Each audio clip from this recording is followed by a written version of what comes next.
The leadership skill I've had to work on the most on, is how to balance priorities. Because as a leader, you're always making choices and you are balancing a lot of our objectives, a lot of our priorities. Everything seems to be important. To me, I've gone about it and say, what is the one thing that feels right, that feels is the most important thing for me to do right now? And that's sort of how I go about it. I go about how I feel about things. The best lesson that I've learned to me is that there's no failure in life, because failure, is the inability to get up when you fall. When you fall. So everything that I failed at throughout my life, everything that I didn't do so well at, I've always looked at it as a good lesson, as a lesson of what not to do, or how to think differently about things, or what to avoid in the future. The key to being taken seriously anywhere is being true to yourself. First, you have to be true to yourself. Second, and most important, you have to be competent at something. And third, you have to be passionate about that. People like to do business with people that they trust. In the future, I want to be doing the things that I'm passionate about. I want to be one of those people that past my time, people will reference and say, that was somebody who believed in our continent. That was somebody who believed in our country. That was somebody who contributed to where we are today. And that's where I want to be. My biggest fear is that I will not have enough time to finish all the great things that I've got in my mind that I want to see out there in the world. I guess it's everybody else's fear, but I don't really fear it so much because I believe that at least if I start the step, somebody will pick up where I left off.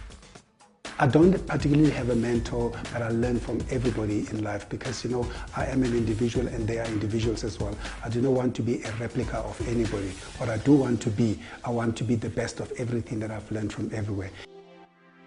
Balance is overrated because because when you are doing what you love, you need to balance it. You need to do excessively that which you love.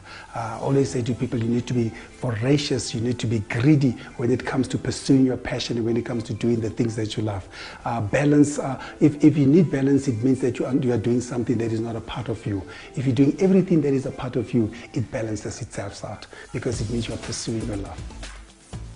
There's a quote by Freya Stahl that says, if the things that you do are different from the things that you believe in, you will never ever be happy. And I try to find that congruence in my life. I try to find that consistency in my life. I want to be the same person whether I'm at home, whether I'm at work, or whether I'm at play. Because that's what true joy is. That's what passion is about. That's what success is about. Most people that know me now. And the one thing they don't know about me is that I'm a singer. I used to sing, I used to play piano. It's the one thing I was fantastic at. But those days are gone. I can't get a record deal anymore because I retired too soon in my life. So right now I've just resolved to singing in the shower. The most important characteristic or trait that a person in the public space must have has to be integrity, has to be congruence, has to be being true to yourself. Because if you're true to yourself, you never ever have to trap yourself, you never ever get caught off guard because you're always doing you. Well, Destiny Man magazine is an unbelievable avenue for African and South African men to express themselves, to see themselves, to reflect on themselves. It's that which carries the passion and the stories and the insights about South African men who are successful, who are pursuing their family, their love and their passions. And that one has to admire.